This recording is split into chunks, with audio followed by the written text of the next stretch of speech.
Fellow auto detailers, welcome to the show that features interviews with today's most successful auto detailers. This is the Auto Detailing Podcast. Here's your host, Jimbo Balaam.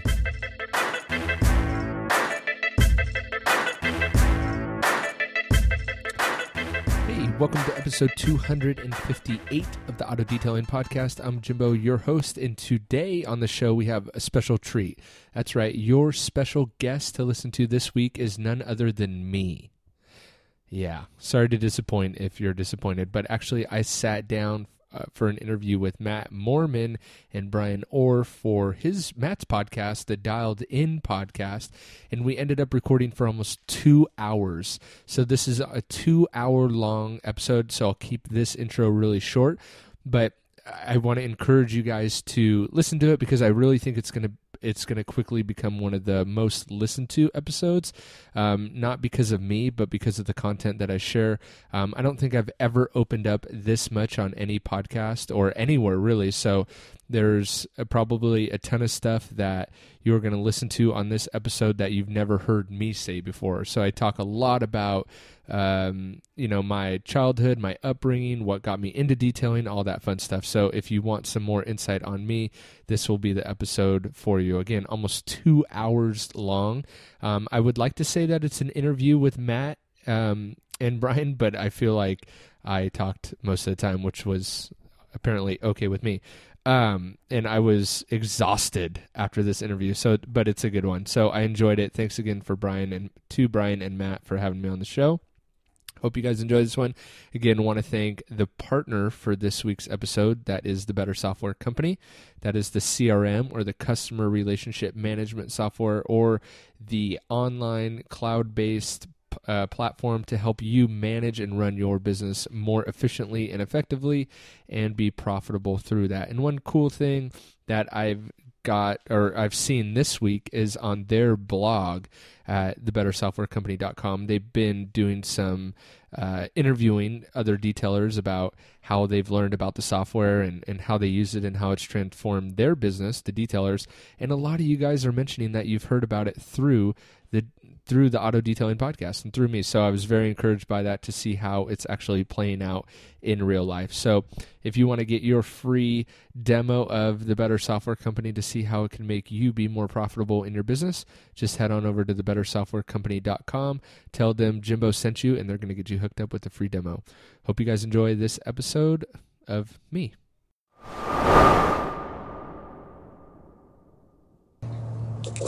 Cool. So thanks for taking the time to do this. And sorry about I was reading back my communication with you initially to Matt. It's totally fine. And I guess I gave off of a vibe that I wasn't intending on giving off because I don't even like Matt. He's not not even cool. So I don't know why I acted like he was such a big deal. Well, anyway, it's not emotions, but vibes can be hard to interpret over text, so it's totally fine. I'm not too beat up over it. Hopefully I'm not dwelling on that over and over and over. Well, I was hoping that we could be best friends, so whatever it takes, This'll help. Okay, good. So what I'd like to do, what I'd like for you to do, and I don't know how much of you probably haven't watched much of the This Is Me stuff. I've felt the need over the years, over the last year or so of doing this whole YouTube thing. Basically what happened was, and we had a conversation with a kid on a podcast here a few minutes ago, but once I started sharing what I'm doing in my garage, then people would start to reach out to me and ask me for my story, how do I get a blue GT3 and how do I get a nice house and, how did you get to where you're at, sort of thing. And so despite what it looks like, and it was very uncomfortable with this, but I sat in front of the camera and started telling my story. And basically what I did is just sat and started talking through, elementary school. I grew up in a trailer park and took people through the story of how I went to college and obsessed over volleyball, and then transitioned to some semblance of a career, and then my wealth management career. So taking people through that story.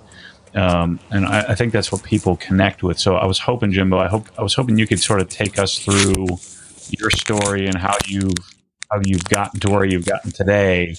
And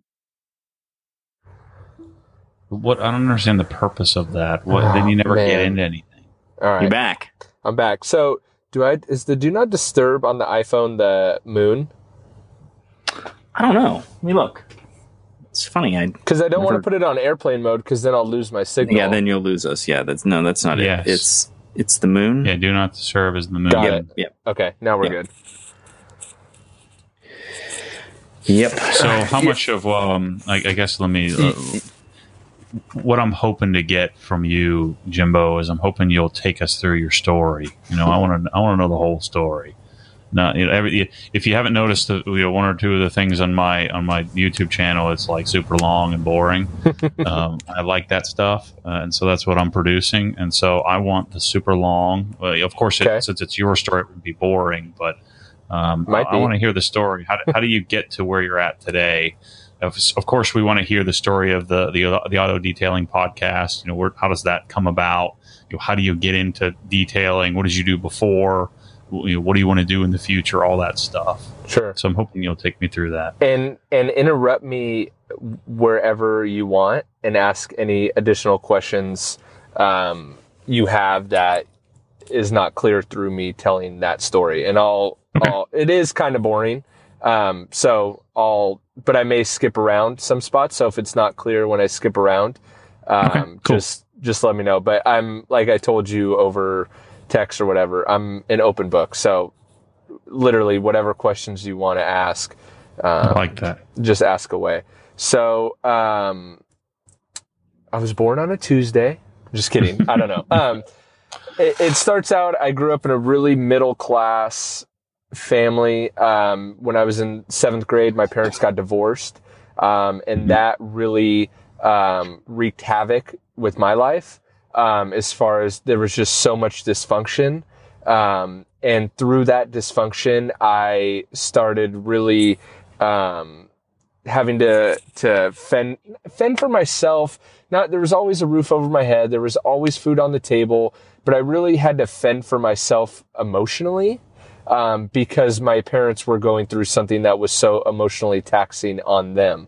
And I think going through that at such a pivotal age, a pivotal time in my life as far as age wise, I was so, I was finding myself essentially, like most people do during that age. You're hitting puberty. You have all these things happening to you, that you don't know why they're happening, and then tack onto that a divorce, and it really throws you for a loop.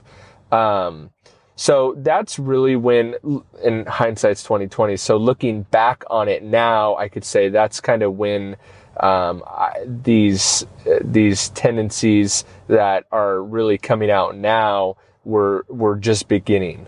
But was this in Cali? Yeah. So I grew up in Orange County, California. I grew up in the same house my whole entire life. Still live in the same city that I grew up in, which, oh boy.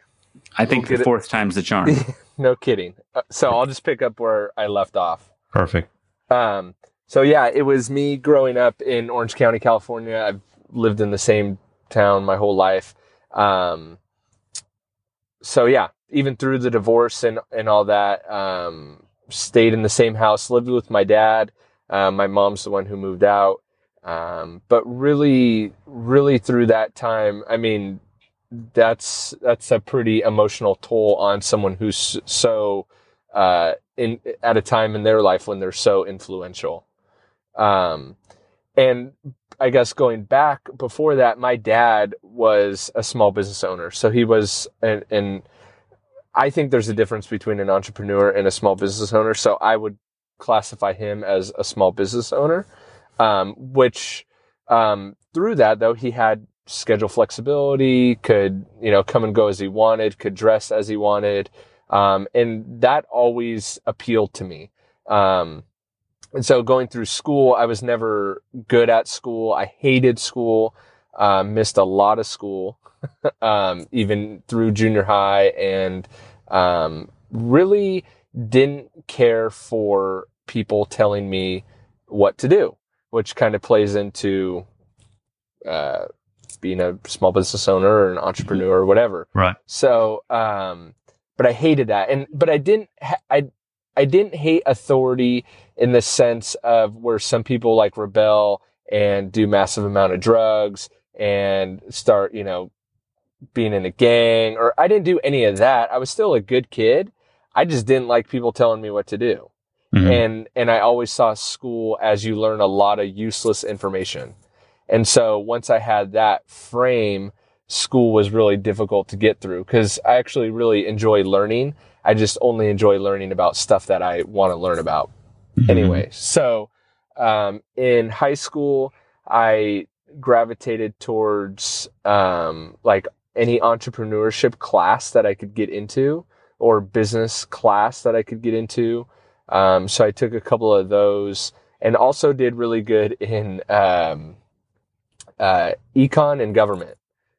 Even though my senior year, I missed over 60 days of school, I still managed to pull a B and a B plus in those classes. And going on in the back of my mind, I always knew that one day I was going to own my own business. It was just like, without a doubt in my mind, that's what I was going to do. I'm kind of bouncing all over, so hopefully this doesn't get confusing. But at 16, my dad said, you want to start driving, you want a car, good luck. You got to pay for it. And so I was like, okay, well, that sucks. Like, you're on your own, and it's like, not only do you have to find your own car and buy it yourself, but, you got to put gas in the car if you want it to go anywhere. And you need insurance. And all this and this and this. And now that you're 16 and you want to do all those, you're responsible for all those bills. So I was like, okay, well, I better get a job. So I landed my first job at In-N-Out Burger in California. I've never had one of those before. Really? Even in Vegas? No. I ate a Habitat Burger, but not In-N-Out. I still never eaten one. Oh, well, you should have gone in Vegas. That was your opportunity. They have one there. So that was my first job. I made it there about 7 months. And then there's this like ongoing theme throughout my whole life that I've only recently realized that if I don't want to do something, it is a hardcore no. Like, and no one can convince me otherwise. Right. But at the same time, if it's a yes and it's a hardcore yes, it's like, there's no stopping me either. So that's a good thing and a bad thing. So, I was working at In-N-Out. Once I'd made up my mind that I was done working there, I was the worst employee ever. So I ended up putting in my 2 weeks notice and then configured it where I wouldn't have to work in those 2 weeks. So I had actually pre-planned to take vacation time and then put in my 2 weeks notice right before that vacation time. So I didn't end up actually fulfilling the 2 weeks. And they tried to argue me on that, and it was just like, look, I'm done. Anyway, so from there, I went and worked at a surf shop for a year and became and this is still in high school, so I was only 17, was working at a surf shop, which paid horribly. That seems very appropriate. I mean, that's my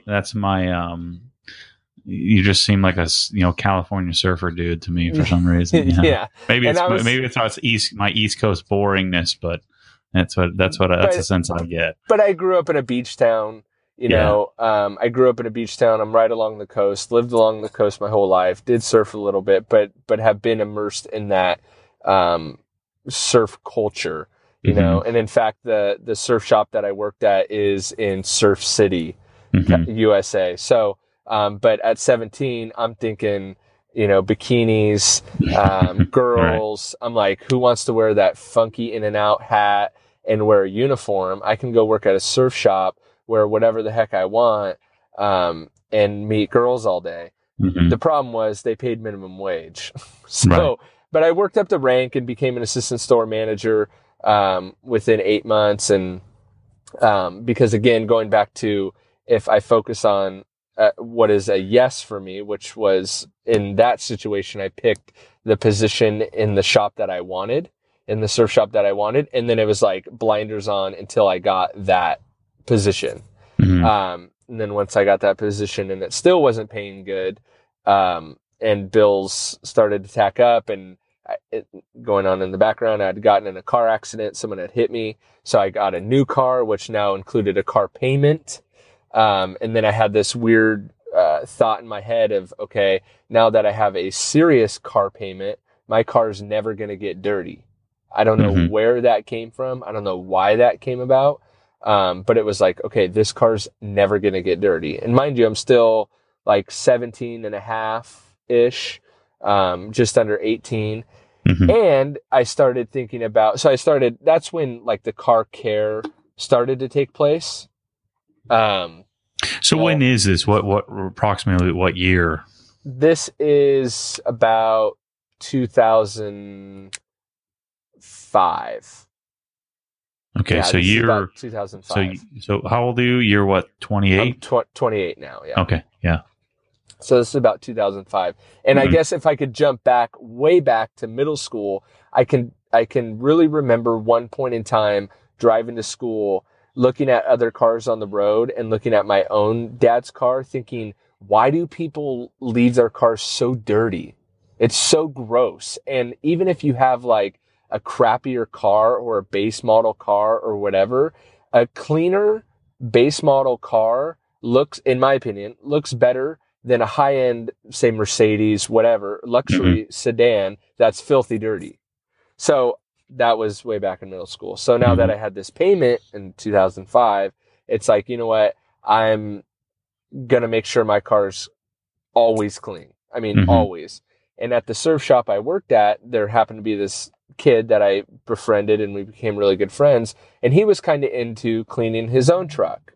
And so when we weren't working, we were cleaning our own cars, messing with new products, whatever, kind of the beginning stages of like shopping at the local auto parts store, to test out what would be the best tire shine and what would be, whatever, all those, that's when it began. So, but also along with this new bigger car payment, I started to realize that I couldn't work enough to pay for all my bills each month.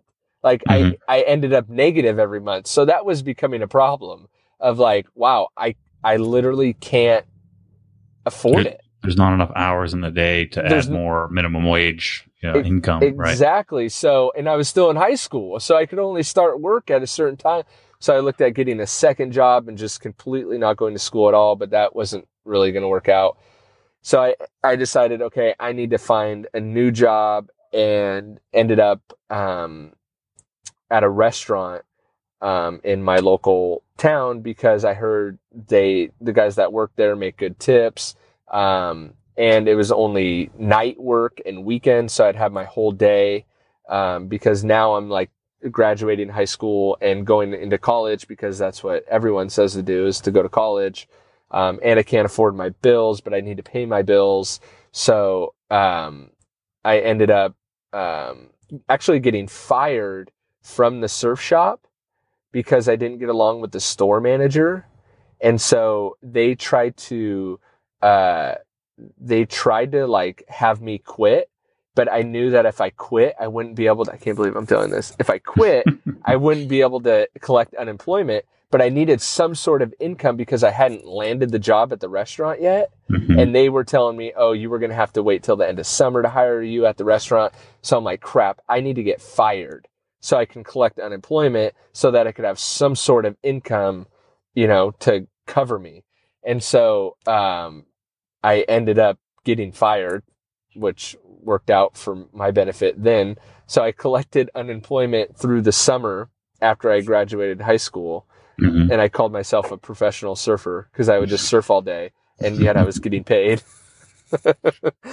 And then I ended up landing this job at a restaurant, and then the tips were good, and I was able to kind of sustain my lifestyle at that point. But all the while, getting more intrigued by this car care industry, detailing industry. So what? Let me ask this: what kind of car were you paying for? What was the payment on? It was a 2000 4Runner, Toyota 4Runner. Okay, so nothing respectable, sexy, respectable, cool car for an 18-year-old. I mean, nice car. And it was a step up from my '94 Volvo 850 Turbo. Oh yeah, so, yeah, I'll say in a maroon with hubcaps. So it was very safe though, very, very safe. But the 4Runner was like, yeah, you could actually pick up a girl in that thing. Yes, yes, and I wasn't like, oh, that's my car over there. Yeah, right. The grandma one. Yeah. So it was definitely a step up. But I kept working at the restaurant. Then I entered college. I just went to a community college. But I was really into keeping my car clean. I mean, I was fanatical about it, like crazy about keeping my car clean. I was washing it every 3 days. I'd wipe down the rims every day.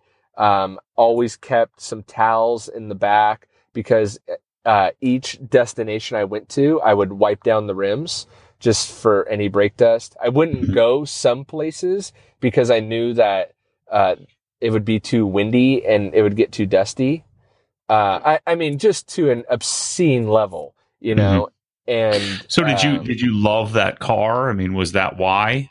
Yeah, I really I took a lot of pride in having a decent car. You know, this was my baby, even though, because going back to that thought I had in middle school, I knew even though it wasn't a brand new car, it was 5 years old or 6 years old at the time. It wasn't a brand new car, but it was new to me and it was nice. Right. You know, it was finally like, okay, this is a decent car. You know, this car deserves not to be just treated like crap, you know? So, and the payment was $205 a month. Because the car was $16,000, but I had gotten in that car accident and they deemed it was the lady's fault because she had ran a red light. So the Volvo was safe and it did save me because she T-boned me driver's side. But I got $8,000 for that turd of a Volvo and put that down on the 4Runner. Gotcha. So my payment was $205. I think it was $205, something like that. Maybe it was $195. Anyway, it was, you know, when you're bringing in $1,500 a month and you got a $200 car payment and your car insurance is through the roof, because you're a boy and now you decided to get a newer car and you need full coverage, whatever. So, you said you wanted the long story. I'm getting pretty in the weeds. So where was I? So anyway, I'm working at the restaurant and I'm also going to community college, which I absolutely hate.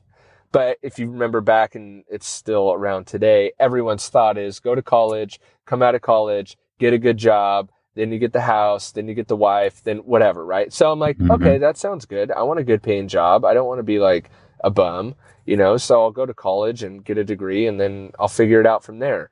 But I hated it. And it was even worse because I didn't have to go to school now because no one cares.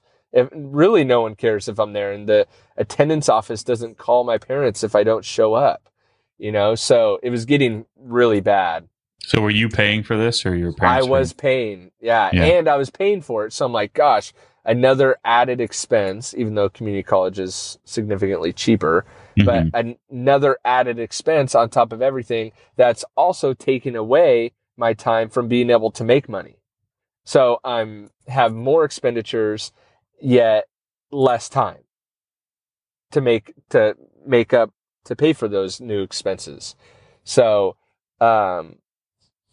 and all the while thinking, I want to own my own business one day. So then it started to really I started to really think about it, and I'm like, wait, I'm going to school for something that I don't really want, as in going to work for someone else. Why am I doing this again? And it's like, oh yeah, because I don't know what I really want to do. I know I want to own my own business, but I just don't know what that is. So, but I was like, all the time in class, I'd be like doodling ideas and names and all, just trying to formulate this business that I didn't even know what industry I wanted to be in. And then one day it dawns on me of like, wait, can you clean cars and make money? Like, I like cleaning cars. I clean my own car. Well, I wonder if I can make any money doing this. Like, that'd be cool, So I went to the only people that I thought had money at the restaurant that I was working at, the managers. And I said, hey guys, like, I'm going to start detailing cars. If you guys want your cars detailed, like, let me know, I'll do it. And this one, Debbie, who also had a Volvo, it was a newer one though. I think it was a C70 white with black interior. She goes, oh, you could detail my car. How much? And I'm like, $80. because $80, 80 to $100 was about how much I was making in tips working a 6-hour shift at the restaurant. So I was like, well, wouldn't that be cool if I can make as much as I do at night, but working during the day for myself outside, life would be good, right?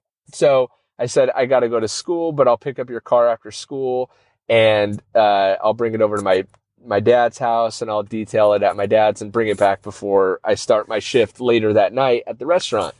So she's like, all right, great. So I made the car look good, but I spent like 3.5 hours on it because I was on a serious time crunch between the end of school and the start of when I had to be at work, but also when she was going to be getting off work, Debbie, the manager whose car I was going to detail.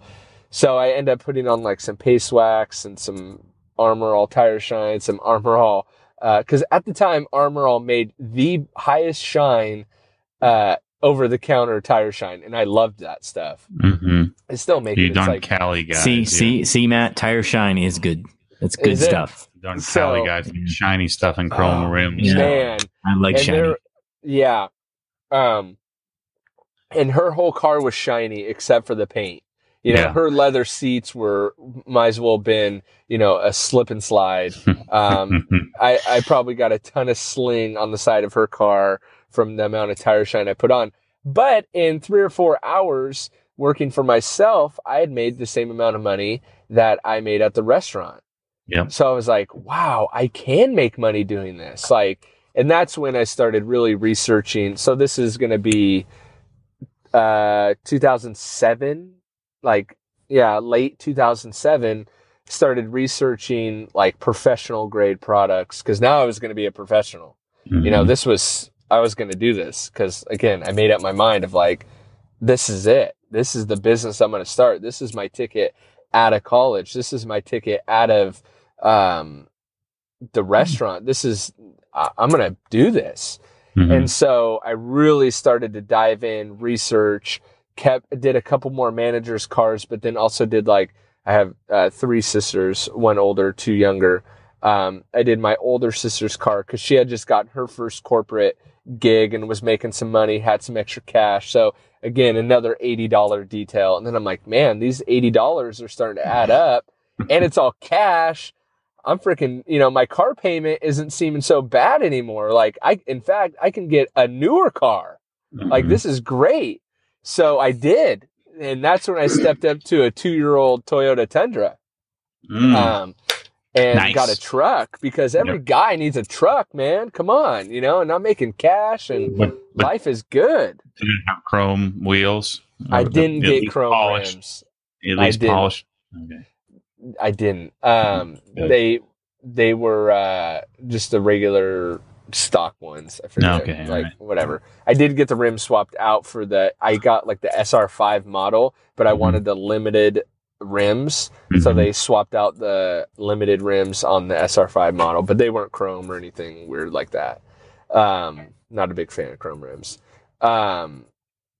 So got the truck. Then I'm doing more like neighbors' cars, friends and families' cars, and I'm still really primitive in my product selection, because the internet wasn't what it is now back then, but like I literally taught myself how to clay bar a car on YouTube. Like I did, so I'm no formal training. I did take a training class from a guy named Ed Terwilliger at a local community college because I had randomly found out that he was, this is jumping the gun a little bit, but I had randomly found out that he was teaching a detailing class, and I'd already started my company and just named it Jimbo's Auto Detailing because that was the simplest thing ever. So I had already actually started the business and then was like, oh yeah, I should probably like get some sort of training because YouTube doesn't seem that legit, so to tell customers that I trained on YouTube in 2007, 2008, like not good, In fact, I'm kicking myself now because I actually joined YouTube in June or July of 2006. And YouTube had just launched in like 2005. So I would like to call myself an early adopter and did nothing with it. Anyway, that's a side note. Cause I see guys like you, it's like, oh, I started YouTube a few years ago and whatever. So I'm like, I could have been the first detailer on YouTube, but I didn't have the skill set. I didn't know what a detailer was way back then. Right. In fact, I was learning from what detailers were on YouTube, 2 years later. So anyway, so as I got more jobs detailing, I started making more money during the day than I was making at night. But I started just getting burnt out. I'm like, man, I'm working all day. By this time, I was like so done with school. I wasn't even going anymore. Hadn't told my parents that anymore, but I just was done. This was my ticket out. So, school just went by the wayside. I just stopped like mid-semester. I just was over it. So I was detailing, pretty much every day I could. And if I wasn't actually working on someone's car, I was researching new products or testing them out on my own car. And so I did that for about 6 months. And then I was like, it came around to, this was early 2008, and it got to about April, May, because I started full-time May. So yeah, it was like April, May, and I had already mentally made the decision that I was going to quit the restaurant because I was just getting too busy detailing just by word of mouth. And so I had made the mental decision that I was going to quit, which made me, again, a horrible employee because I'm making a ton of cash during the day. I don't really need this restaurant gig anymore because I'm still living at home. So, I got $3,000, $4,000, $5,000 cash in my grandpa's suit jacket pocket at my house. I'm not really too worried about, making $80 tonight. I'd rather have the night off, so I started getting that attitude at work. Like, I don't need this. Like, I got my own business. I'm my own boss. Why am I going to listen to the boss here? So, which is horrible, right? I mean, looking back on it, and there's many rainy days where I actually had gone back to the restaurant and pleaded for my job back, which never ended up happening. But, so I ended up getting into a fight with a server at the restaurant because I was a busboy, and she was pissed that I wasn't working up to her speed. And she called me, what was the term she called me? She called me like inadequate. And that was the final straw. And I got all up in her face and I'm like, how dare you call me inadequate? Like, I own my own business now. Like, so, and I'm 19, right? Like, talking to this 25-year-old server, like, basically, reaming her out for calling me inadequate. And that was the end of my tenure at the restaurant. They sat me down in the office and said, hey, we know you got this business going on the side. we think it's time that maybe you pursue that full time.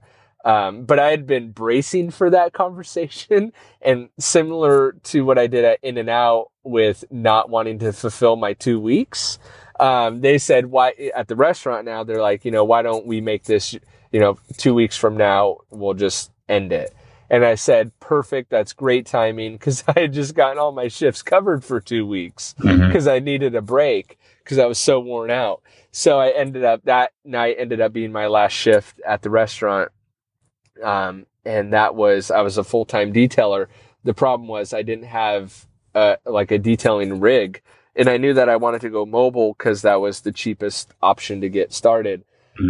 So I started researching trailers, like detailing trailers, and ended up going out a couple times with my dad and looking at these like trailers that were kind of done for you, put together.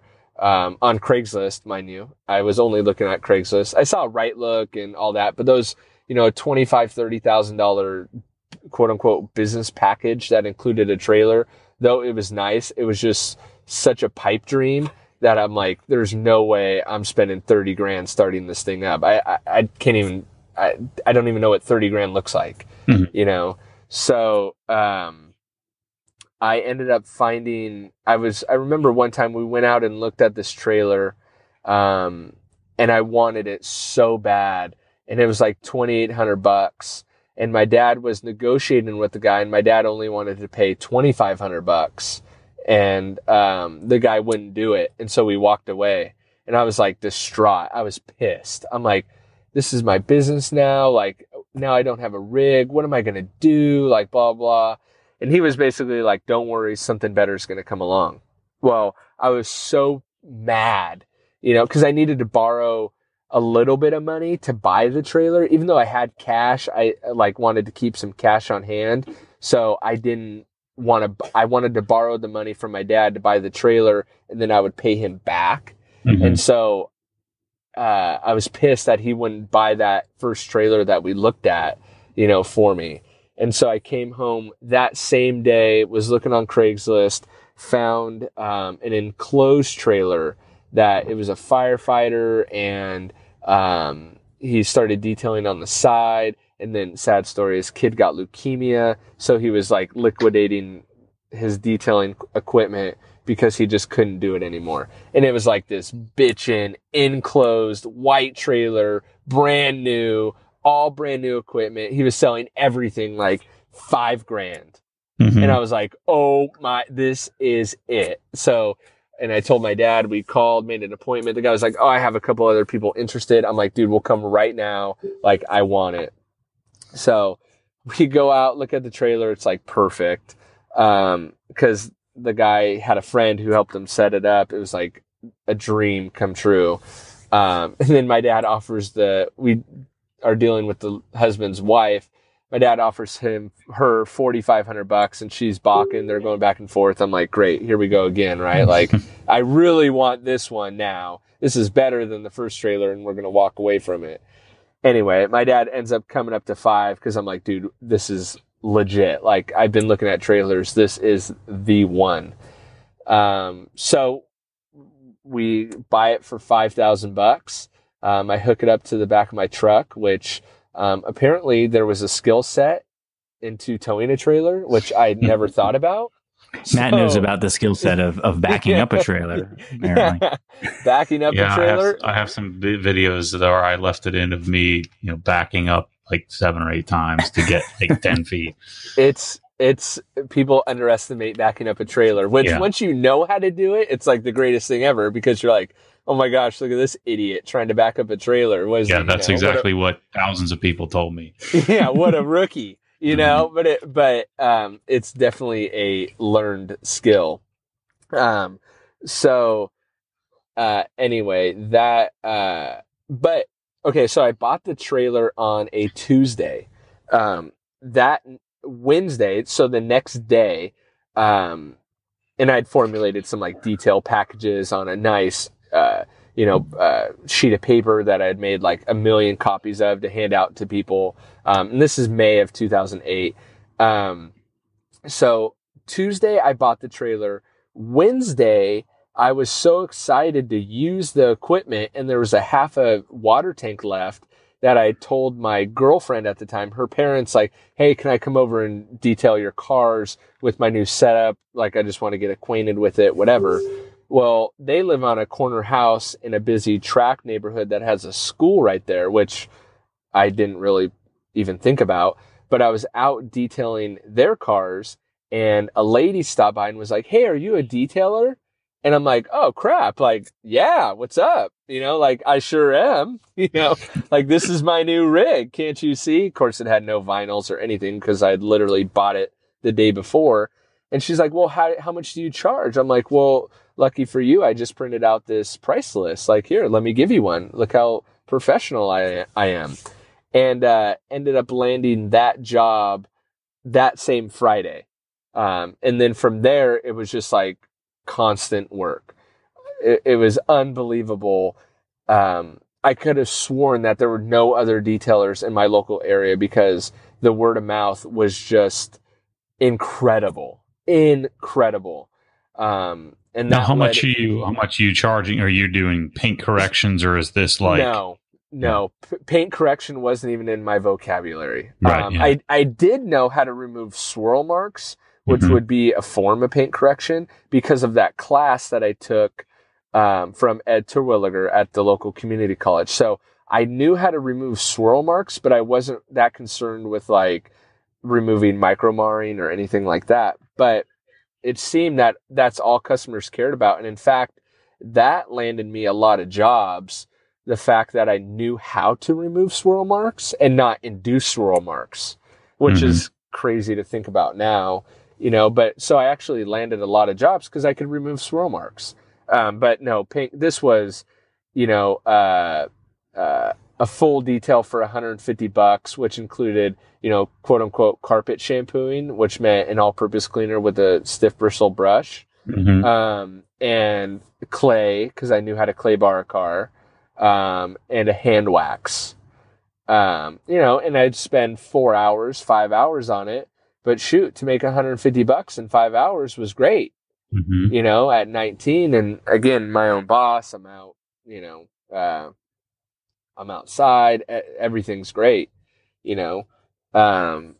so that's where that started. And a lot of car washing, like a ton of car washing for $20, because I was working the whole word of mouth marketing, and turns out my mom's friends just got a corporate gig at this building, and they need a car washer because their guy is inconsistent. So boom, I landed like a ton of corporate accounts, which seem really good, but when you're only making $20 a car, it sucks, and it's very taxing. So in the very beginning, though, I had a bunch of these fleet wash accounts, pretty much, so, and that first summer was really good, but as you get into the winter months and stuff, times got pretty lean, and a good week during the winter months was like, if I could pull together $500, like that was pretty good, in a week. But back then, I'm 19, 20 years old at this time. It's like, shoot, I can make a couple grand a month doing my own thing. That's not a bad gig, So, yeah, it kind of snowballed. Then I joined BNI, or Business Networking International, which really helped propel the marketing in the beginning. But I didn't have a website for my business until 2012. So I went 4 years of just word of mouth marketing, and really that's, so how we'll get into how like the podcast and the internet and how all this came around was I was detailing, but I was getting so freaking bored when I was doing these cars, because a lot of them were just basic car washes. I mean, real basic stuff. And so what you guys refer to, like production detail, right? Exactly. You guys call exactly production detail, fleet washing, hacking. I was a legitimate hack. Still am, but that's okay. I just get paid more to be a hack now. So I bought a DeWalt radio, like one of those battery powered, like construction site radios. Have you ever seen those? Yeah, I have one. Yep. Yeah, they're great, right? So I bought one of those. The only problem is that everyone else can hear what you're listening to, and it's the radio, right? I think now you can probably plug your phone into it or whatever. But at the time, it was pretty much only the radio. And so I started to get self-conscious with what I was listening to and other people being able to hear that. And it was kind of awkward to have like your radio playing and then your customer comes out and you're trying to talk to them and your radio's loud. It just got awkward, and this is pre-iPhone for me. So I still was on the BlackBerry because I was on Verizon and AT&T had the exclusivity for the iPhone. So I didn't have the iPhone yet. But then I got Verizon, got the iPhone. So I got the iPhone then, and then I could like listen to, the stations that I liked on the radio had apps. And so I'd listen to their radio stations through the app, but it was draining my battery all the time. So I'm like, I got to figure something else out. And then I got into audiobooks and like business audiobooks specifically. And I'm like, man, this is phenomenal. Like I'm not thinking about the work I'm doing. So my brain is being stimulated. I'm learning how to become a better business owner, through these books that I'm reading. And like, wow, this is like my mind was blown of like, this is amazing, And so then that led into podcasts somehow. I don't even know how, but I was like, wow, streaming continuous content of stuff that I actually want to learn.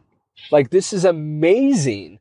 And so, cause remember, while you're getting stuff done, while I'm getting stuff done, this is unbelievable. Like, I can't believe this stuff, like, yeah, exactly. So that's kind of when this whole efficiency thing started for me of like, wow, I can really like go to school, I can educate myself while I'm making money.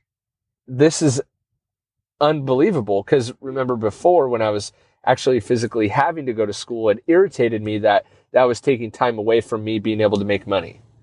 So, I can say yes to, a podcast, an audiobook, whatever, hone my skills as a business owner, because I started to realize that it's more important to be a business owner than a good detailer. So I was learning how to manage my finances, deal with customers, deal with complaints, follow up with customers, reoccurring income, like all these things that I'd never really thought about because was so worried about like what's the best wheel cleaner, really started to come into play. And so at the same time, I got a website for my detailing company and like I had someone build it for me, never thought twice about it.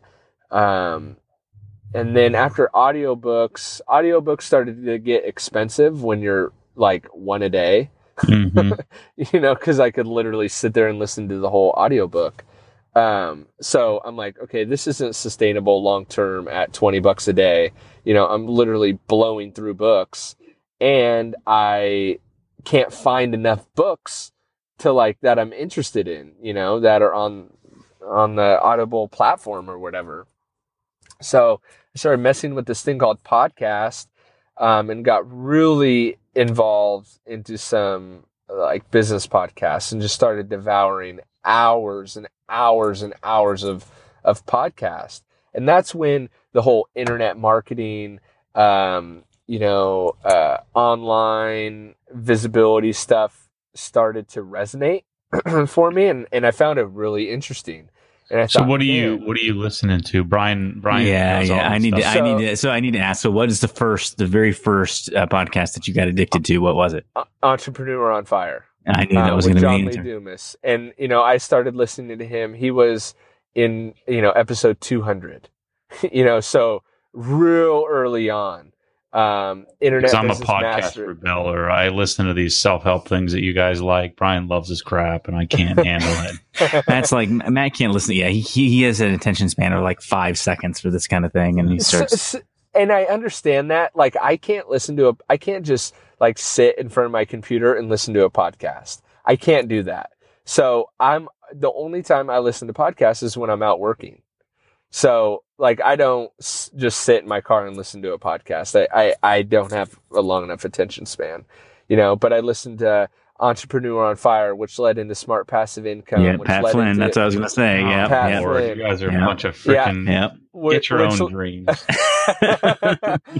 which led into Internet Business Mastery with Jason, and so it snowballed. Eventually Tim Ferriss would come along, but it led into all like this whole big bad world of like, holy crap, like people are making money with the internet. Like, this is so weird, this is so foreign to me. And I guess something that I should have mentioned way long ago, but like, business became really fascinating to me. So like, I figured, man, I could start other businesses. And so I tried to, like, I almost started a stone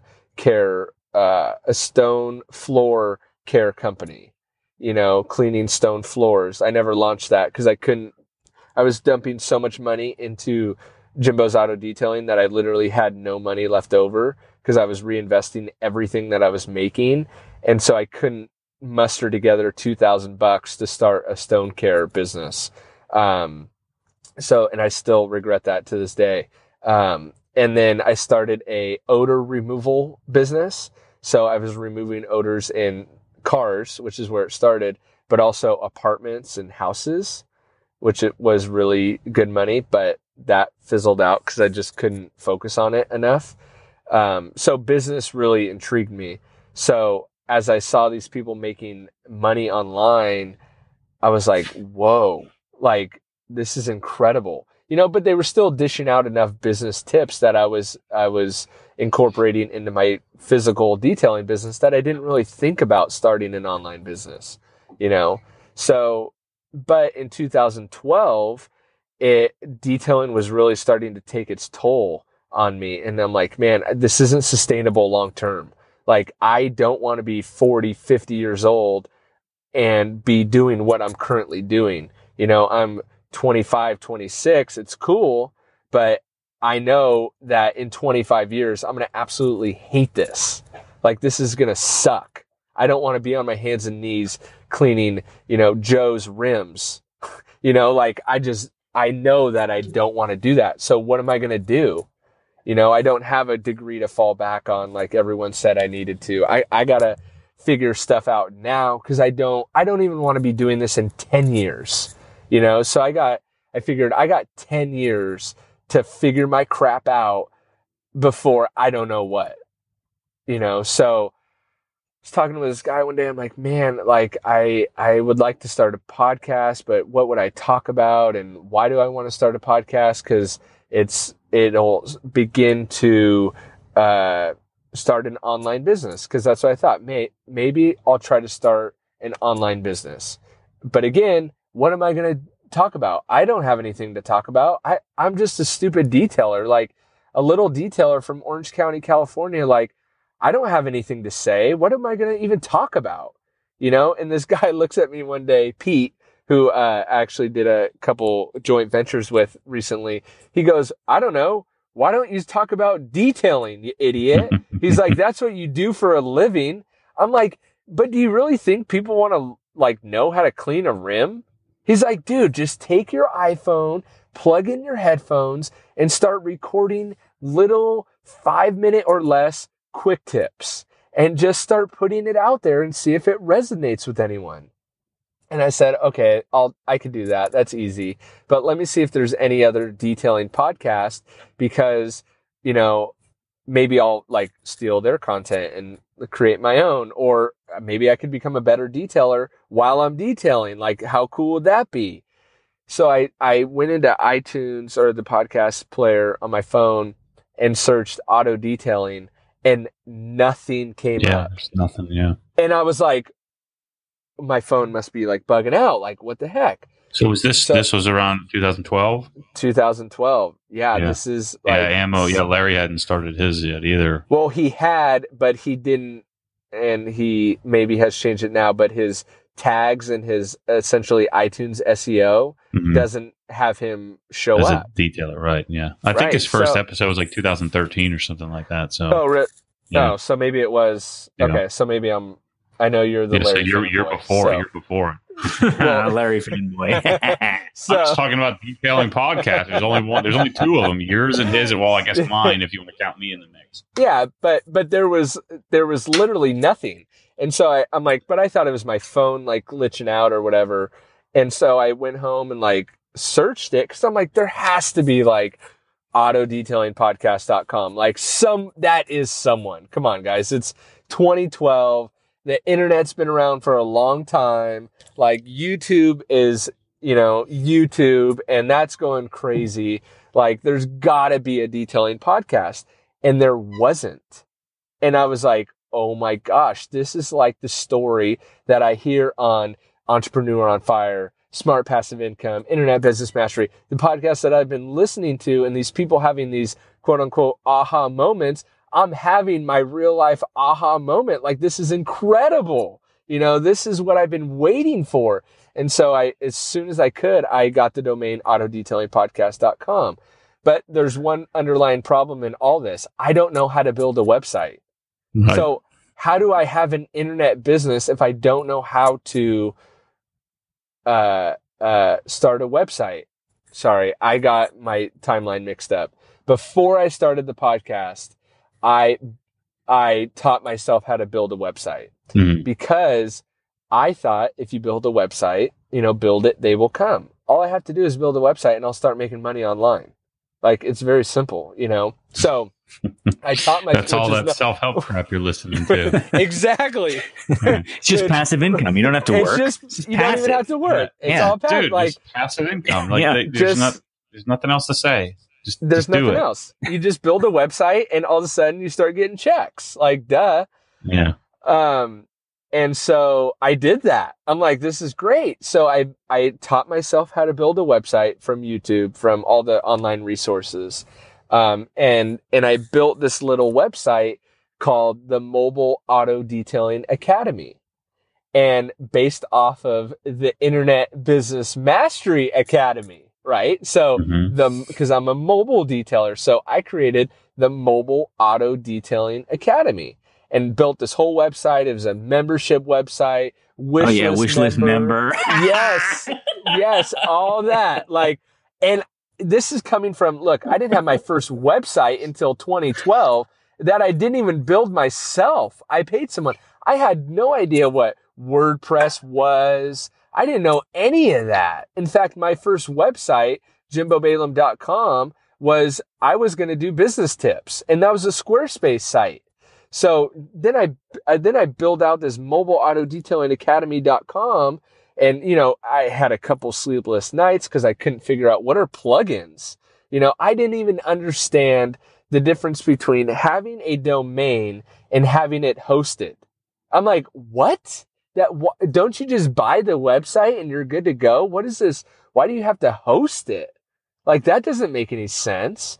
So that's how dumb I was in relation to this whole online space. So I built this little website called the Mobile Auto Detailing Academy with this really elaborate membership build out, right? And I'm like, all right, boom, publish that baby. Like, here we go. Here comes the passive income.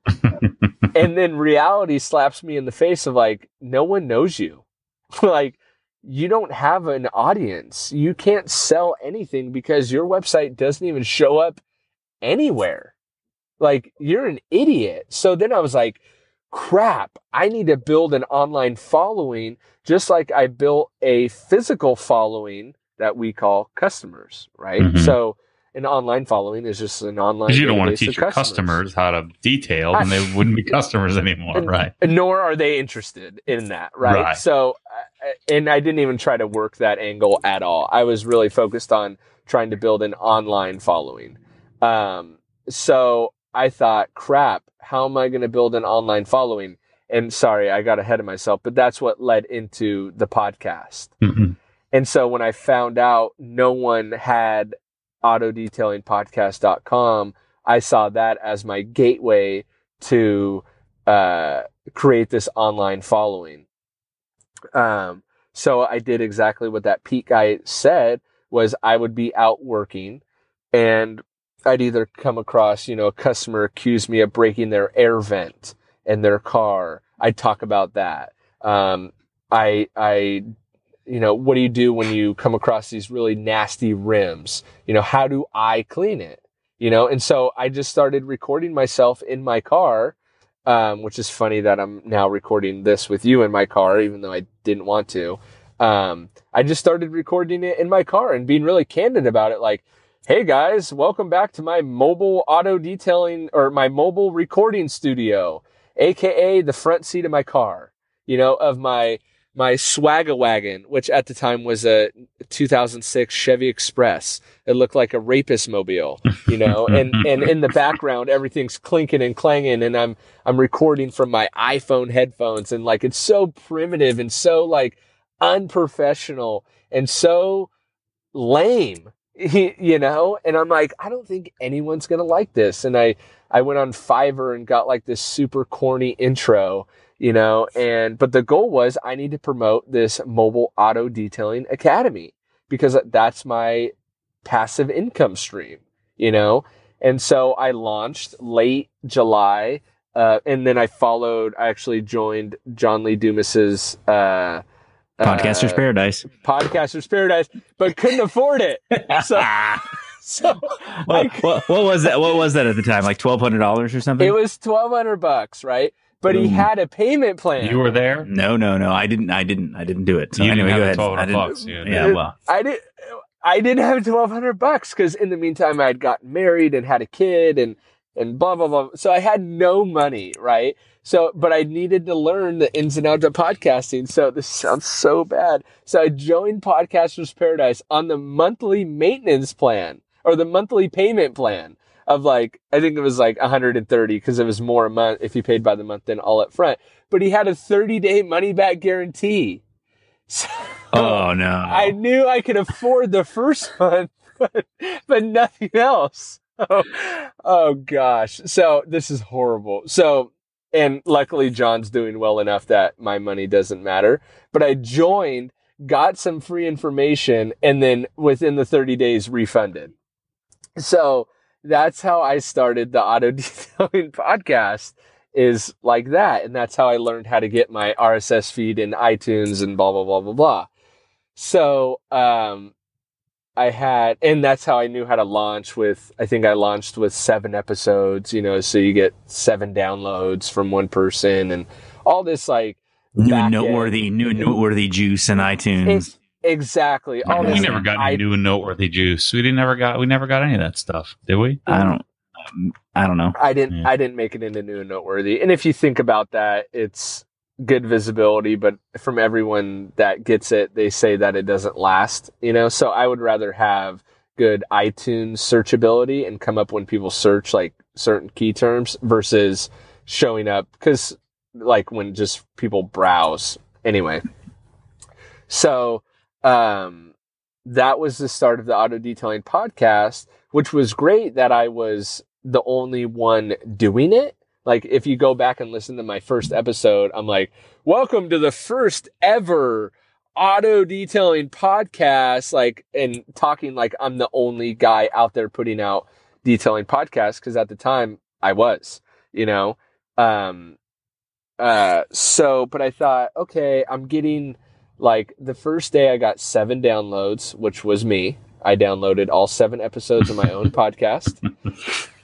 But the second day I had like 23 downloads and I was like, whoa, like I already downloaded the 7. Like no one else is in my family is downloading these. Like that means I got 23 listens from someone. And you know what? I only have 7. So that's at least 4 people, unless they downloaded from different devices and then whatever.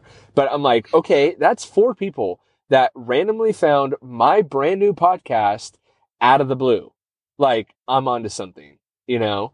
And so, but I thought, man, how could I grow this thing faster? And I'm like, well, I listened to Entrepreneur on Fire. And if you hear his story, he gained his following by hopping on the bandwagon of other people's following, right? So I'm like, boom, that's what I'll do. I'll find out these people that I can interview them and then have them share my show. And that's how I'll grow my following. Like, brilliant. Well, the problem is no one knows who I am.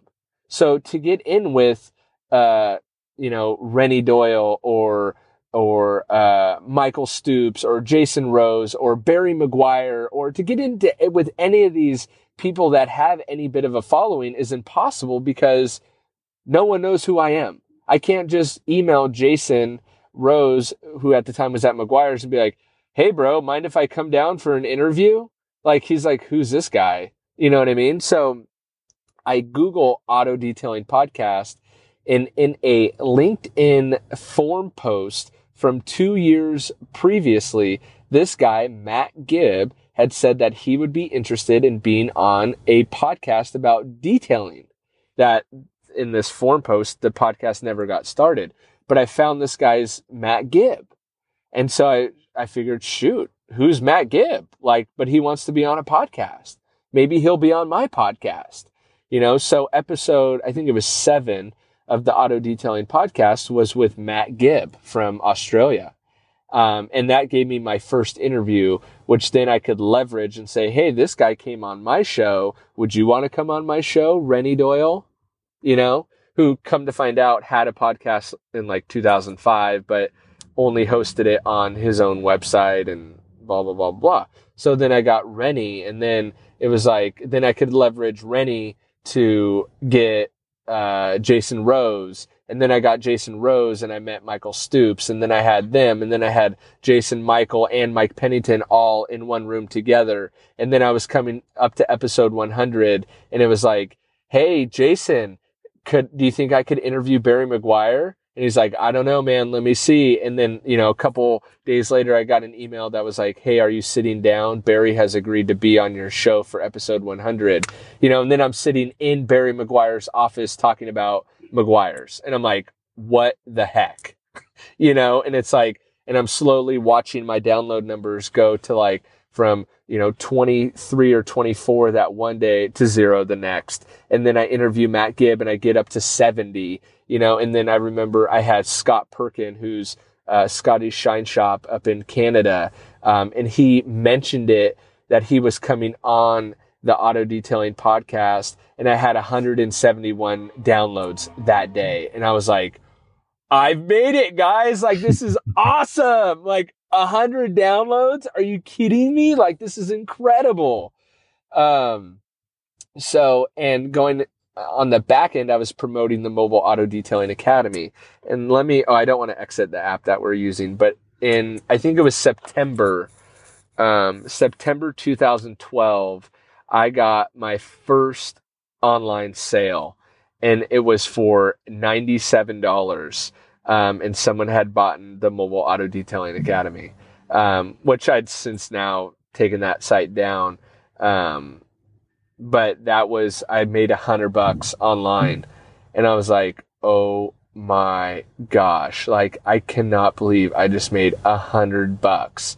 And then what I did, because I was so cocky, and now that I was getting good download numbers of 200 to 300 downloads a day, I'm like, oh, advertisers want me, huh? Which no advertiser was coming to me at all. Like, none. No, still no one knew who I was. But I figured that I had a little bit of a following that I could leverage, and SEMA was coming up. So granted, I started late July. I count August 1st, 2012 as really like my official auto detailing podcast release, and SEMA's in November. So that's not very many months. That's, 8 to November's 11. So 3 months after I started, I'm pitching other car care companies, ad spots for at SEMA that same 3 months later. And I actually ended up landing, like, I think I made, I think like $1,000 or $1,500 that first year at SEMA to interview people and have them on the show. Who's paying you? Are they paying the people or your advertisers? The companies. So one of my first companies that sponsored a interview only episode at SEMA was Car Products. I interviewed them in the Car Products booth. And I got $500 for that and a couple additional blog posts, you know, and I'm like, man, 500. Like sometimes I would make this money all week, you know, back when I first started detailing, and I'd be driving all over the place. I'd be sweating my ass off. Like I'm sitting in front of a computer now. Right. Like this is great because Brian, as you know, and Matt, as you know, to produce content and get it out online takes a freaking lot of work. Right. But at least it's more mental and not as much physical, you know? So that was a nice change of pace for me of, okay, I can mentally work, and I could work at night when it's dark out, when it's raining out, when it's snowing out, whether I'm at my house, whether I'm at a coffee shop. Like the flexibility of it was way different than my mobile detailing business. So that was nice. Second advertiser, I sold 8 episodes to Kevin Davis with Detailers Helper Belt, you know, and that netted me, I think like $2,000, you know, and that was like, holy crap. And with if Kevin listens to this will be funny, but he paid in 2 separate installments of $1,000 each. And with his first $1,000, I went and bought a computer because I was uploading my podcast episodes from an old hand-me-down Mac laptop that if it had to stay plugged in, because if it didn't, it would shut off. You know, like the black and white ones way back in the day. So it was a hand-me-down from my brother-in-law, and I was like barely piecing it together to get this podcast up online.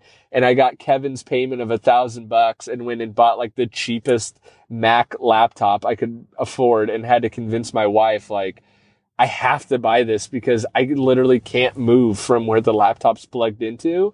And now my websites are breaking because I can't update them. Like, so I'm not going to have an online business at all if I don't get a new computer. So that was how like literally pieced together everything was.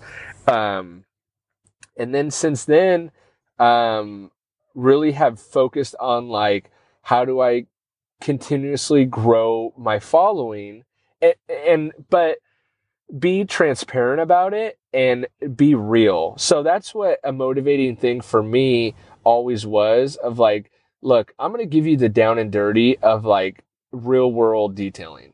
So for example, mixed hydrofluoric acid or a blend of hydrofluoric acid can be really dangerous to your health and really dangerous on rims. But in real world detailing, when you have a really caked on rim that you don't want to spend 5 hours cleaning, or realistically an hour cleaning that one rim, if you use a blend of hydrofluoric acid, you can clean that rim in 2 minutes or less and get amazing results. No one was talking about that. No one mentioned that. No one talks about that because hydrofluoric acid, or a blend of hydrofluoric acid, is really nasty to work with. I mean, it really is. And it can cause really harmful long-term effects. But I'm not saying to use it on every single rim all over the place. I'm saying in certain situations, it's really effective and really time efficient.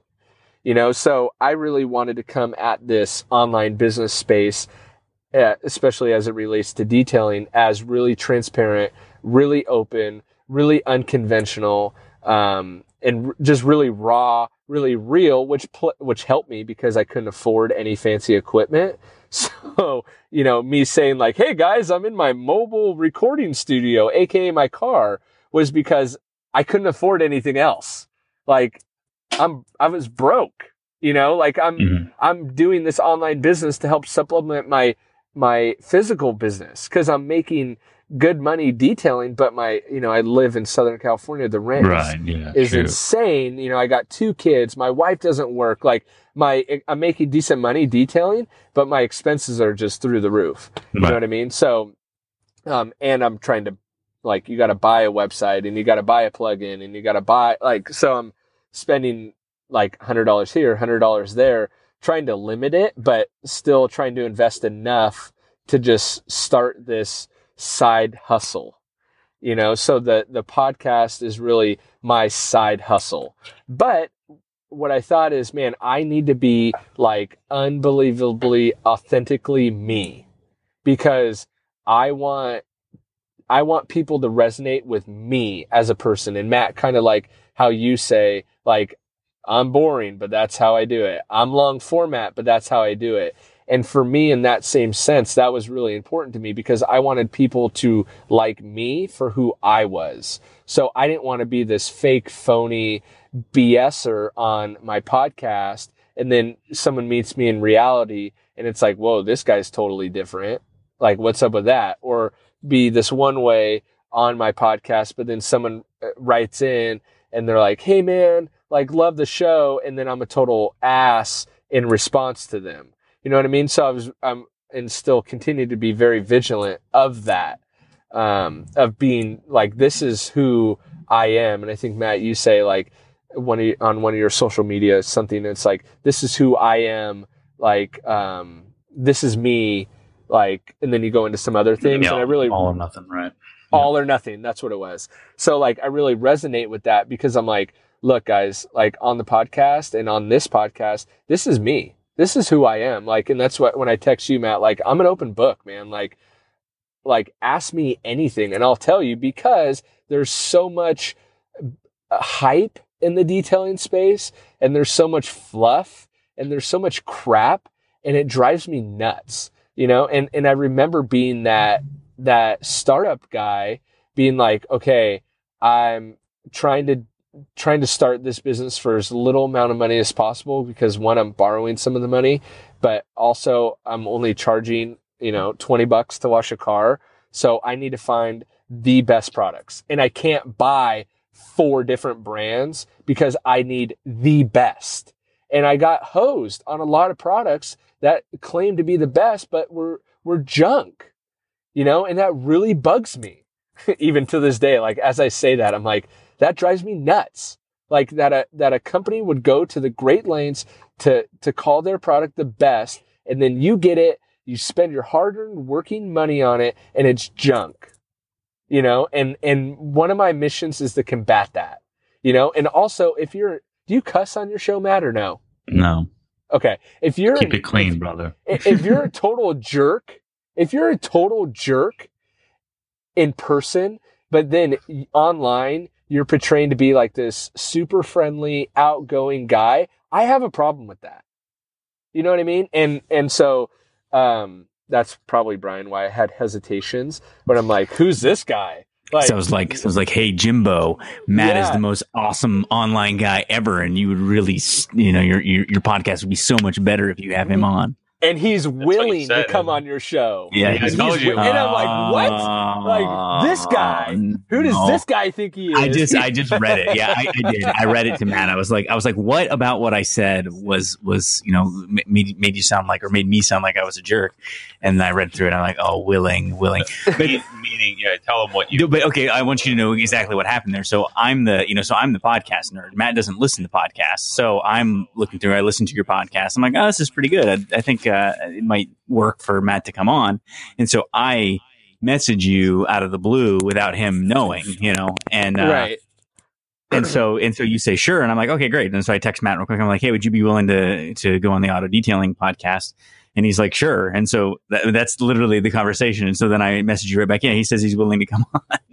And then I get this random call from a guy who just calls but doesn't leave a message. But I get no text, and I'm like, what the heck is going on? Like, it's a conspiracy. It's a conspiracy. Yeah. But then, to be transparent, I see, geez, Matt's got a decent, YouTube following. Again, I'm trying to grow my audience.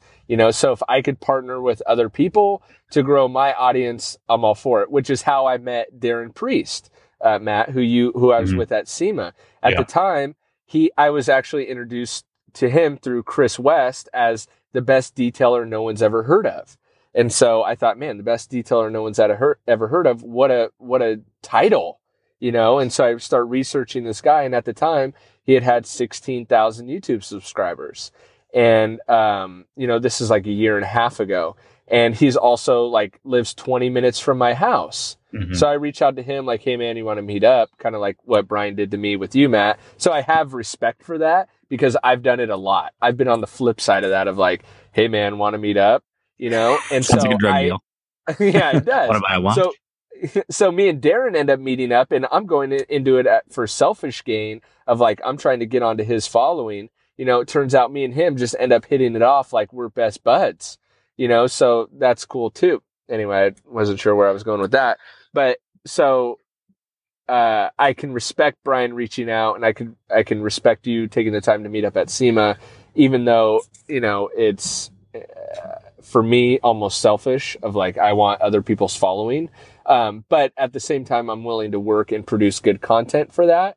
And it seems to be resonating with people, but I still have an issue with people that are just downright jerks when you deal with them one-on-one, but portray that something else on the internet. So I have a bunch of questions for you. Let's ready? Get into it, because I feel like I've been talking. I'm almost selfishly I feel like I'm getting selfish at this. This is gonna be a 4-hour long. Hopefully, it's not hot in your car when you're sitting there because your ears probably melting off. My car's been running the whole time. I just have the air on. Oh, okay. So let's talk about detailing a little bit. Would you still call yourself a production detailer? I mean, what's your specialty?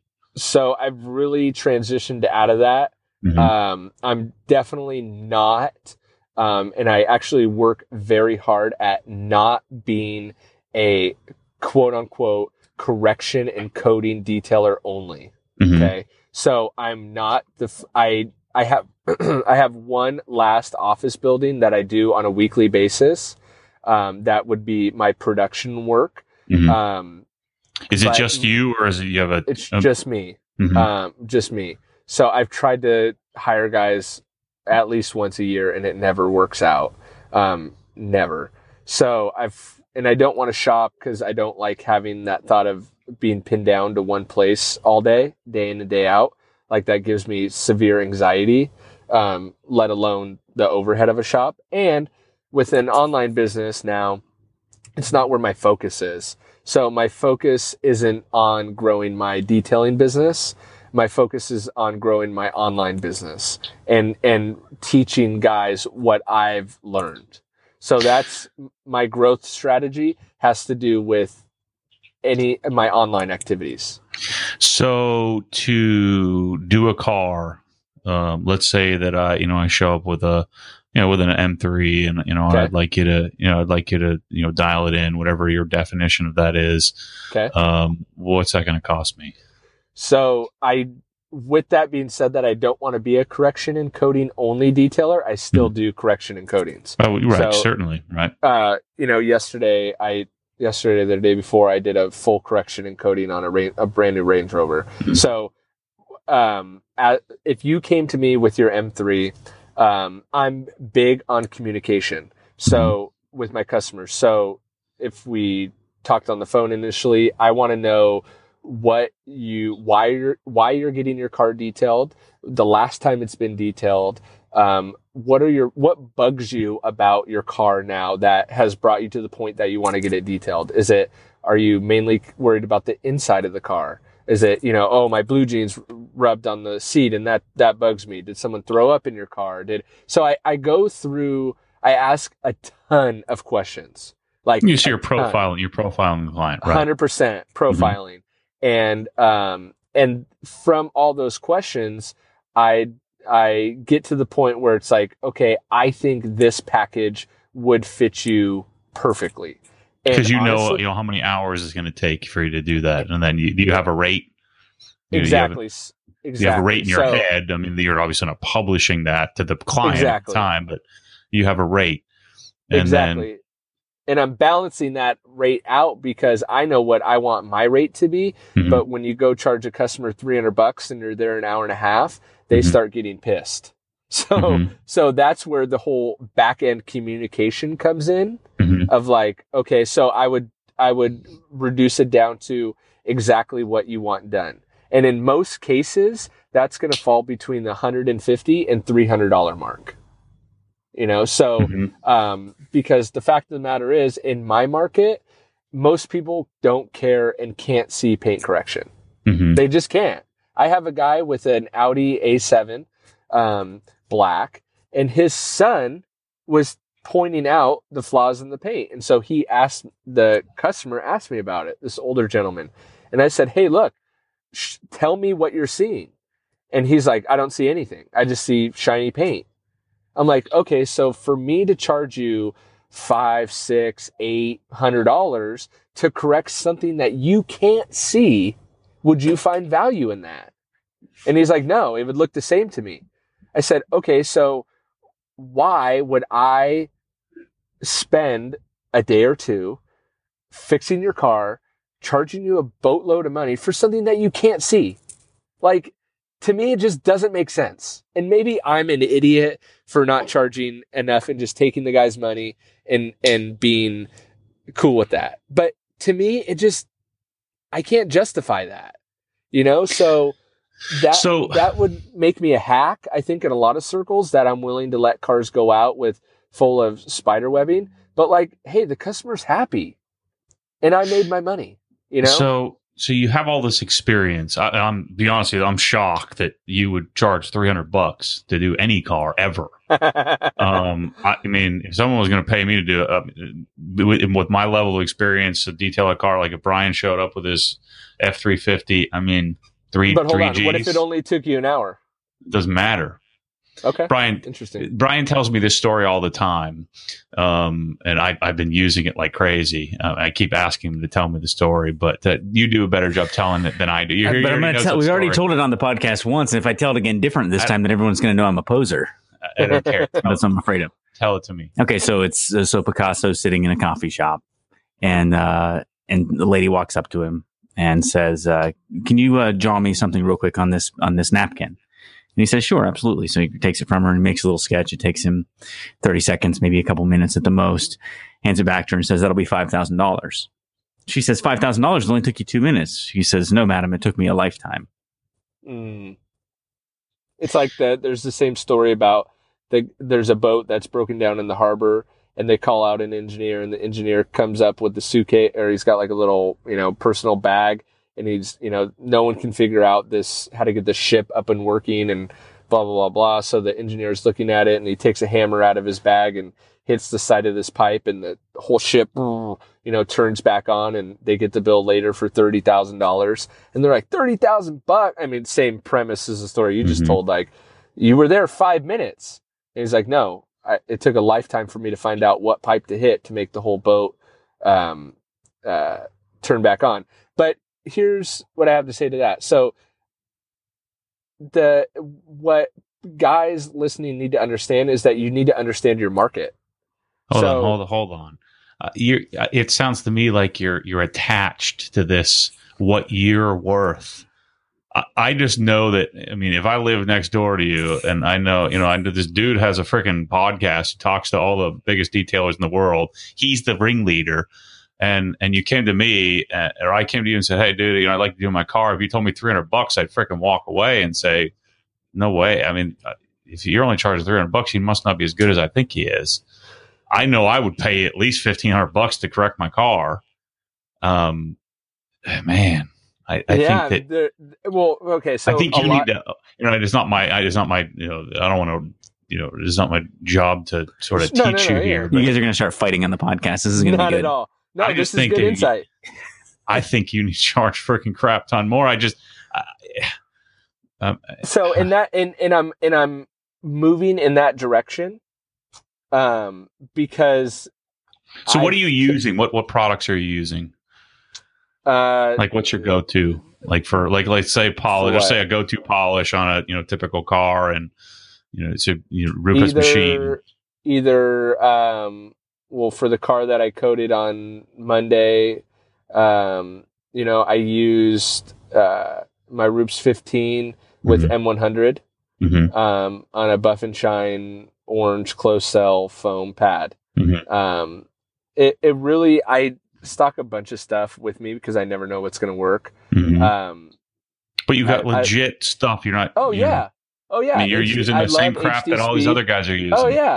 Oh yeah. A lot less of it because I've deduced it down to about a handful of products that I can pretty much do any job with. That I carry as my core items: all-purpose cleaner, glass cleaner, O&R, quick detailing spray, spray wax, stuff like that. That I travel with, and I'm moving in that direction because none of my customers know that I do this online stuff. So why not? It's the opportunity. I use it sometimes but it makes me a little uncomfortable to be like, well, don't you know who I am? Like, I'm the man when it comes to the detailing industry. Like, I'm the go-to guy. I haven't quite figured out how to frame it exactly, but I'm walking this tightrope, and now I'm moving to the point where I am charging significantly more to do less work, right? But here's something that I think this is part of my story, but I've always been so afraid. I'm this financial advisor, right? And I have all these multi-million-dollar clients, and then I have clients who aren't multimillionaires. They've got $200,000 or $300,000, and they've saved their whole lives for. And I'm charging them $2,000 or $3,000 a year to manage that that $220,000, and I'm driving a $150,000 car. And I was always attached to this idea that, man, if they knew that I drove a $150,000 car, then they would think that I'm embezzling their money, or, just made up all this stuff. But part of my personal awakening is that those people want to know who I am, and it has nothing to do with the $150,000 car. It's the passion that's involved in the me going to SEMA, and I've told the story of you and Darren to a bunch of clients, and so I think if you can let go of all that sort of attachment that, man, they're going to think I'm bragging, or you're really letting them in on who you are, and then at some point there comes a conversation that, hey, I don't really think I want to do cars anymore, and at least not at $200 to do it. Right. Guess what's going to happen? They're going to beg you to do. Well, how much would it cost for you to keep doing this? Because now they have a relationship with you. They know you as the you're the detailing podcast. Like, there isn't another one. Right. There's me jerking around, and then there's Larry with his, and he doesn't even do it anymore. So you're literally like the one. Right. I think you need to own that, man, and don't. But own it authentically. Own it authentically without being afraid of what somebody's going to think. And I appreciate that feedback, because it's hard from the inside looking out to see that. And I have been slowly moving in that direction, but I think, I need to make bolder steps to do that. But it's hard to do, but I'm constantly trying to reinvent myself and constantly trying to be better. And I'm getting to the point, it's probably because I have like a scarcity mindset of like, man, if I tell someone $1,500, what if they don't go for it? Like, so let me ask you this. If, answer this honestly. So sure. if there's, let's say there's one customer, and me, Matt Moreman, the internet detailer, goes up to that client and does the car, details the car, versus you, who's going to do a better job? Who do you believe would do a better job, you or me? Well, here's the problem though. Me, it's the simple answer would be me, but yes, thank you. Yes. But it depends on what the customer's needs and expectations are. And how they see the car through their eye when it's all done. So and that gets into the weeds, but I believe I could do a better job. So own that, man. There's no question. There's no question. You've done, how many cars have you done in your life? Thousands? Thousands. Yeah. Well, I've done like, maybe 22, and they're all my own frickin' cars. But check this out. So I lost this account one time. I literally walked away from it.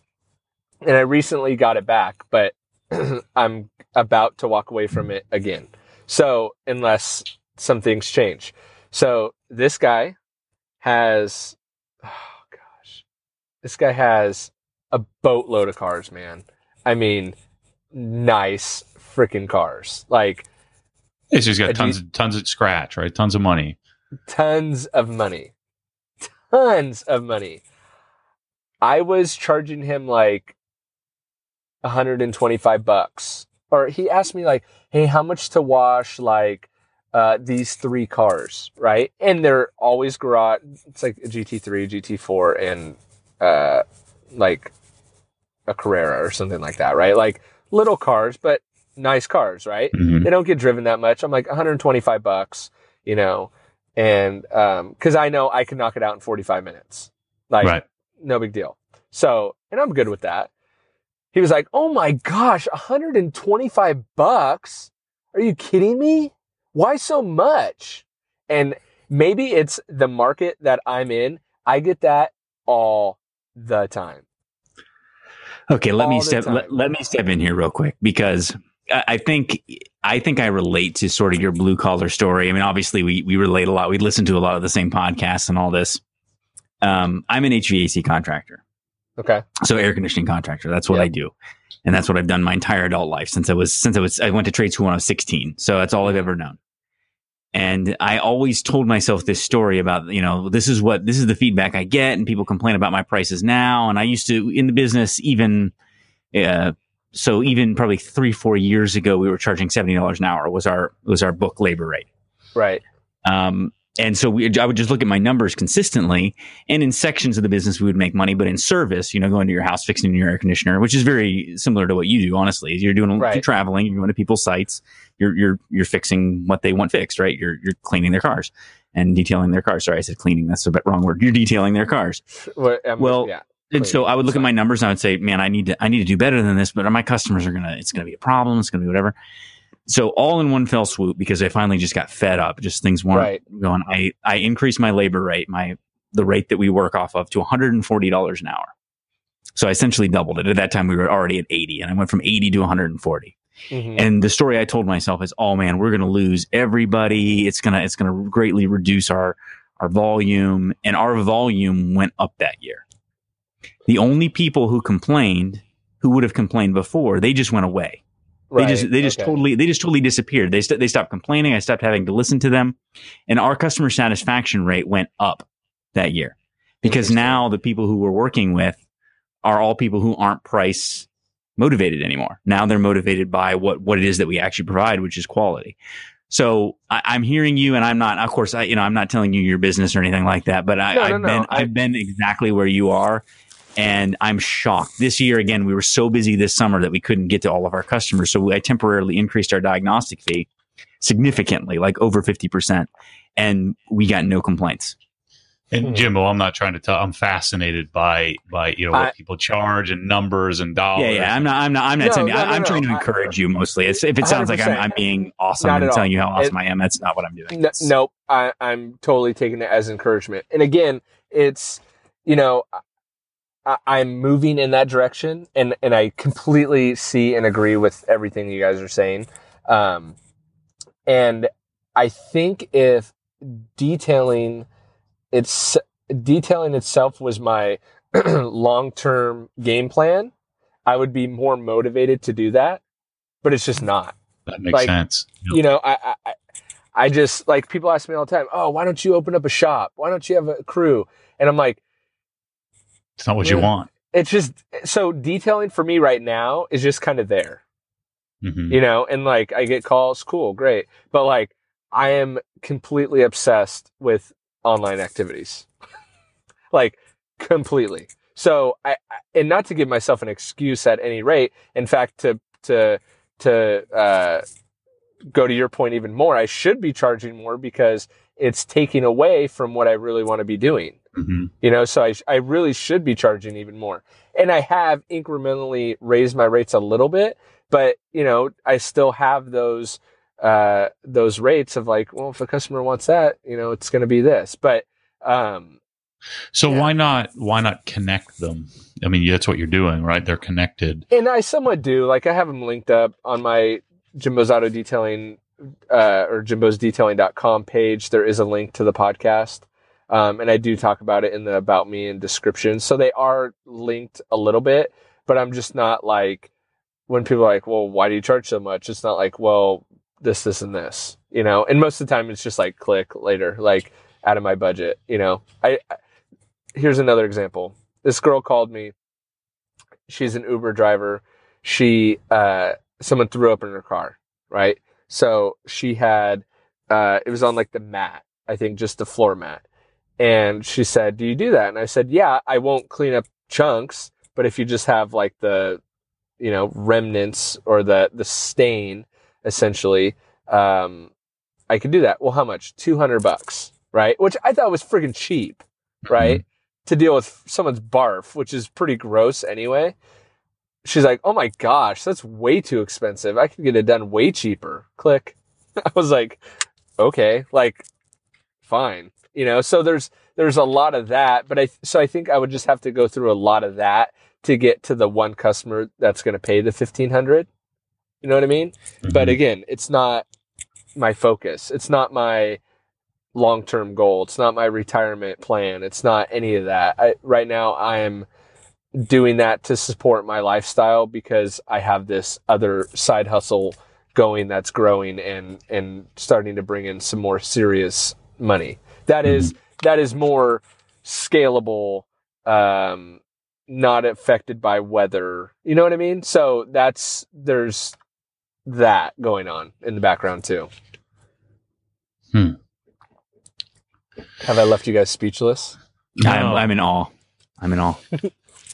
Wonder. So, yeah, I'm just trying to, I just couldn't, I see you in such a different light. Like I see you as like this, as a, like if you lined up a bunch of detailers, I know who you are. And again, I'm just a guy that enjoys it, enjoys the, it's sure. just a hobby of mine. And so when I look to you guys that do it for a living, like if I know who you are and I'm in freaking Podunk, Florida, then there shouldn't be any reason why everybody in Orange County doesn't know who you are from a detailing perspective, which means you should be able to command. Especially people who care about detailing, right? I mean, right. Because really the best kind of customers in any industry are the ones who actually care about what it is that they're purchasing. My best customers. That's where my disconnect is. Maybe I'm not focusing on maybe my website copy and my website itself isn't focused on the right type of customer. So maybe that's where I'm failing because I'm not really focused on that. But here's where you could use your influence even with that regular customer. And again, it's not, oh, do you know who I am? It's, sure. Hey, you're telling your story, getting your, especially your current client base. If right. you let your current client base in on who you really are, and how much influence you have on this, detailing industry and how you're connected with, name dropping isn't helpful, but, but telling this, the story of podcasting and how, you're bringing, influential people in the detailing industry together and you're interviewing them and they're pouring their heart out to you and you're looked at as an expert, because anybody who comes on the podcast immediately, you command some authority. And if you're able to tell your clients that, then your clients are going to start talking about you, of course, the power of referrals. And right. then, and then of course, once your client sees that, well, 3 other of his buddies have hired you. Now, when you come to him and say, well, look, to do this job is $450 when it used to be $150, obviously you're not going to be able to do that overnight, but now it becomes, but again, I know your goal isn't to keep, shining cars. Yeah. I mean, and I get that too. This reminds me so much of a conversation that I had with Daniel Bowling, and you were on Daniel's podcast. Oh yeah, I know him. Yeah. Yeah. And Daniel's a good friend of mine. And Daniel is like a world-class upholsterer. Who the heck is Daniel Bowling? He's a friend of mine. Okay, I'm telling a story right now. I'm talking here with Jimbo about something that's important to me. Oh, so you're making this up? What do you mean? Am I making what up? All right, No, this is real. No, this is real. So Daniel's a guy who Jimbo's been on his podcast a while ago. Daniel's had a couple different podcasts. And I had a long conversation with Daniel at Podcast Movement about his passions, and he's a world class upholsterer. Like he does like museum grade upholstery. Like if there's historical pieces of furniture, he can reupholster them. But he got sick of, a lot of the same story that you're telling. It's like, I don't want to do this the whole rest of my life. And he did the online business thing, and obviously he hasn't had the same measure of success that you've had at online business. But when you're able to kind of marry together what it is that you do and what it is that you have your hands on with what it is that you do online, there's so much more in it. And that was kind of the advice that I gave him, because he was so frustrated with having employees and working in the business. I just, like, if you can connect with the passion of what it is that you actually do and then connect that back to your online business, there's a lot to that. If you look at, Pat Flynn is a perfect example of that. He had Green Exam Academy, which is funny because that sounds so much like your academy that you had, right? Which makes more sense when you know the backstory, and that's how, yeah. So it's connected there, right? Right. And Pat is, was very passionate about what he was doing with the Green Exam Academy until it finally scaled to a place that it could, disappear. And I assume it's actually still there, but where Smart Passive Income became something bigger. Right. But not giving up on that thing, that thing that you are really good at and being really known for it. And you are doing that, and you have done that. And I guess my encouragement is the same encouragement I gave to Daniel, is that still own that, allow that to be something, because money solves a lot of problems. I'm not money motivated, but money does solve a lot of problems. It gives you a lot of opportunities to invest in marketing, to invest in a lot of things. And if you're sitting on a gold mine there, I would love to see you take advantage of that. If I got to do the work anyway. And one thing I want to be clear of that I just thought about that I want to make sure it comes out clear. It's not that I hate detailing. I love detailing. Matt, I think you're in a great position where you could just like detail your own cars, nerd out on your cars, because that's where it all started for me. Like, I love clean cars. I really do. What I don't like is some of the drawbacks of owning a physical business. So I don't want people to think of this like, oh, I'm going to stop listening to his podcast because he hates detailing and he's just trying to make money off me and blah, blah, blah, blah. I don't know. That's what I heard. That's the soundbite that's going in the meme. That's the soundbite that's going in the meme. Jimbo says he hates detailing.com. That'd be a good domain. .org, help him get out of detailing. But it's not that at all. I love detailing, and I love helping other people find that they can have success detailing, and that's part of it too. But, this whole online world, man, is just completely fascinating to me. So, and that's currently where I'm at, just trying to really grow that following, connect with people, help people, and do that. So, yeah. So what does that look like? How do you make money doing that? So, advertising, so ad spots on the podcast, and really how it's worked for me is nurturing relationships with, people that work at product companies, that work at, all these different spots, because as you know, it's like you have this following, so you become an influencer to these people, and you become the middleman between these brands that are either launching new products or trying to promote new products and the end consumer who's looking for good products. So, my thing is that I only want to promote good products and good people on my show, so that I can become the trusted resource for when people, are looking to buy new wax, to buy new polish, to buy new polisher. They go, hey, what does Jimbo recommend? Like, I want what he recommends, because I know he's only going to recommend quality products. So who's your audience? So my audience, so I have a whole strategy that I could lay out. But it's top secret. No, don't do it. Don't do it. Matt will steal it. He's just trying to trick you. That's okay. That's it. No, it's not okay.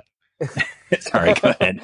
So the podcast is kind of business focused, but I've gotten feedback from enthusiasts that they actually still get a lot out of it, but it definitely has an overlying theme of being a little business centric.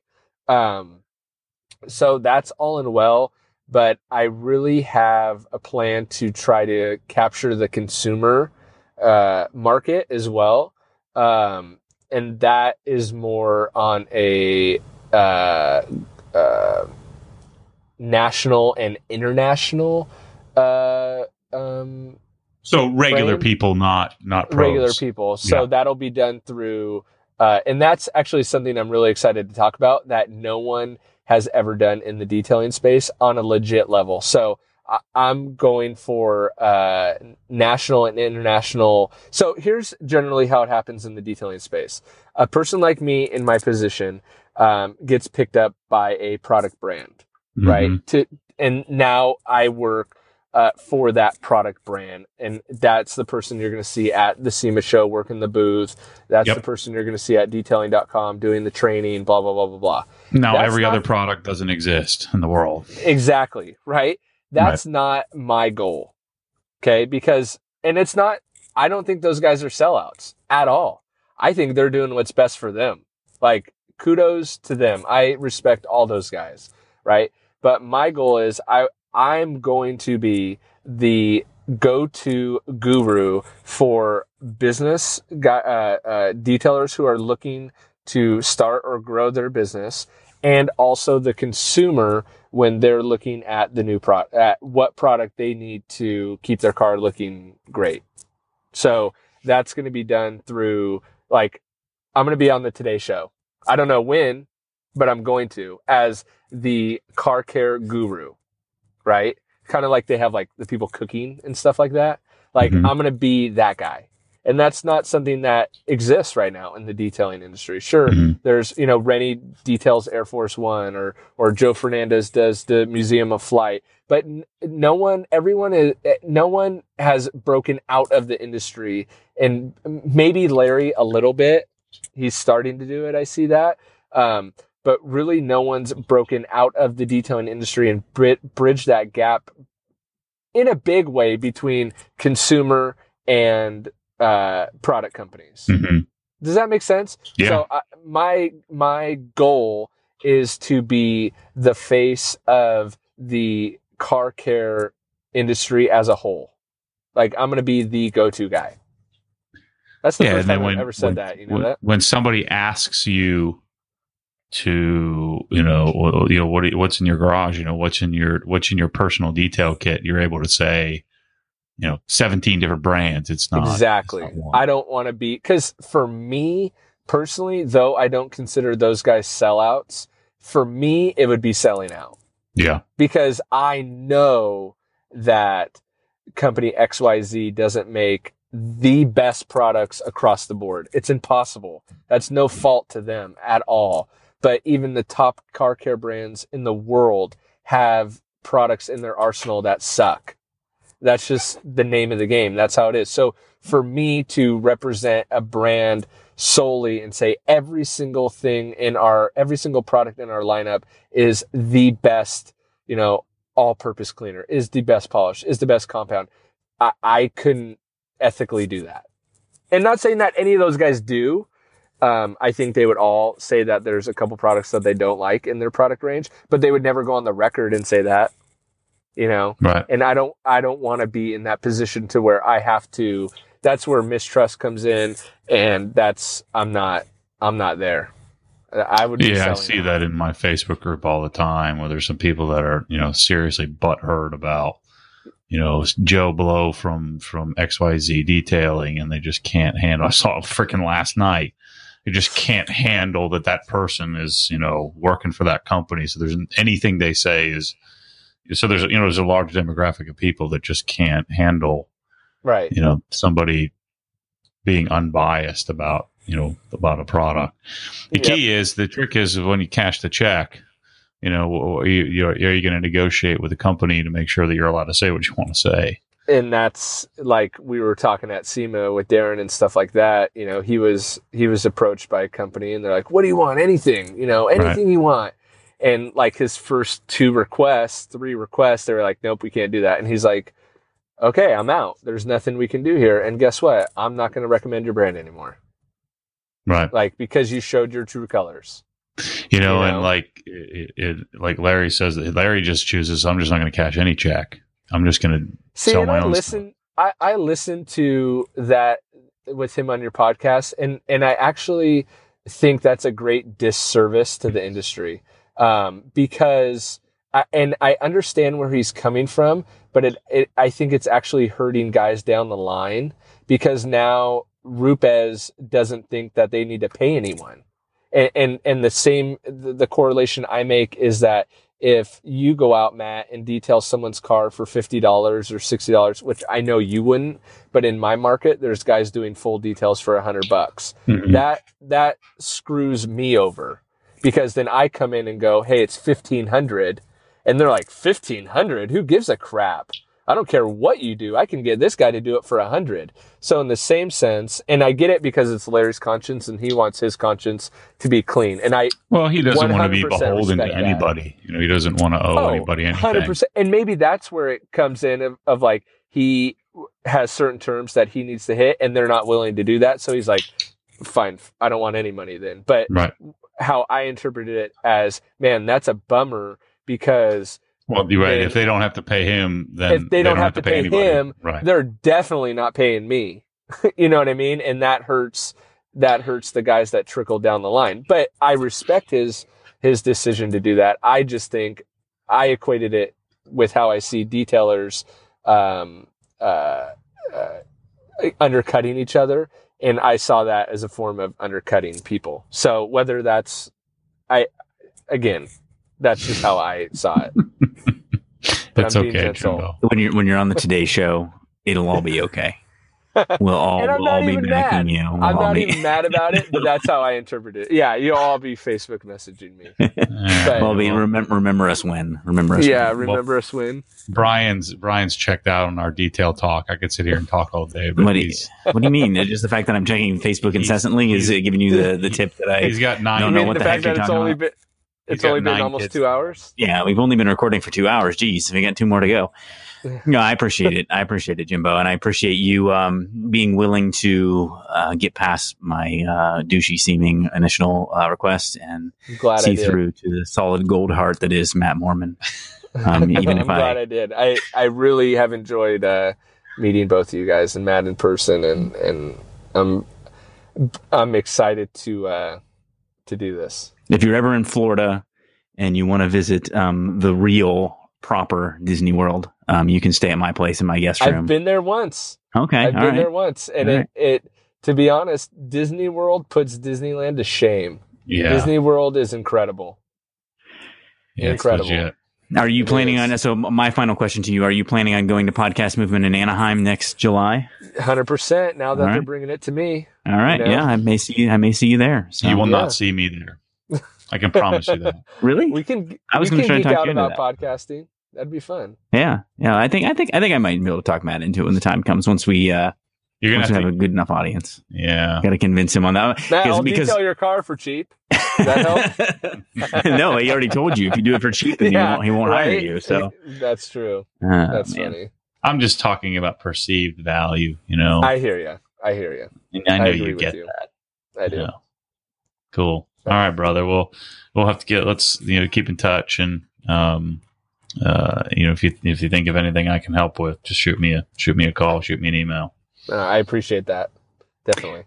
All right, Jimbo. Well, I'll probably see you in Podcast Movement next August, and if I can get Matt to come, then we'll both see you. So. Right. Sounds good. And if anyone wants to listen to my podcast, just go to Auto Detailing Podcast. Auto Detailing Podcast. That's gonna all go in the actual. Okay, we'll do an intro, outro, mid-roll. I'm overdoing. Yeah, Brian does all. Yeah, I'll hook it up. This is going to be pretty. This will be edited down a little bit too. So sounds good. Hey, cool. Are we going to end the call right now? Sure. Okay. Anything else? Can you, Brian? Can you just Dropbox me the audio file? The raw file. Yeah, and then I'll because I would, if you guys don't mind, I'd like to play it on my show too. Sure. Yeah, that's fine. It's going to take a little bit because I got a couple of these little ringer files that I got to get together. Don't worry about it. Can you give me a day or so I can put those together and I'll get it to you? I was expecting it by 6 p.m. your time. No, I guess I'll wait a day or two. That's soon. All right. Yeah, I'll definitely do that. Sounds good. All right. Nice. Thanks, man. Thanks, guys. See ya.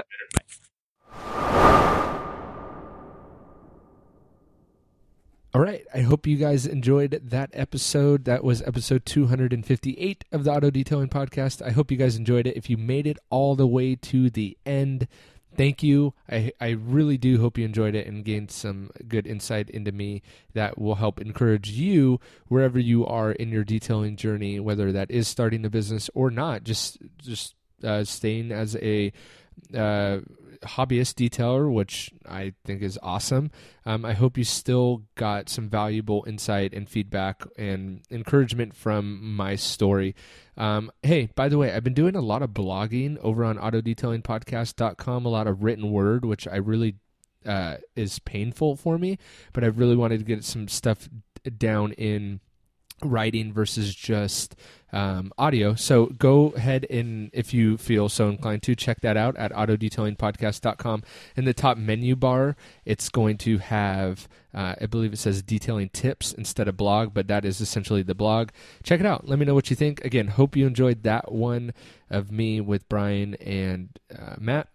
And everything else you may need is over at autodetailingpodcast.com. And thank you guys for listening. See you next week.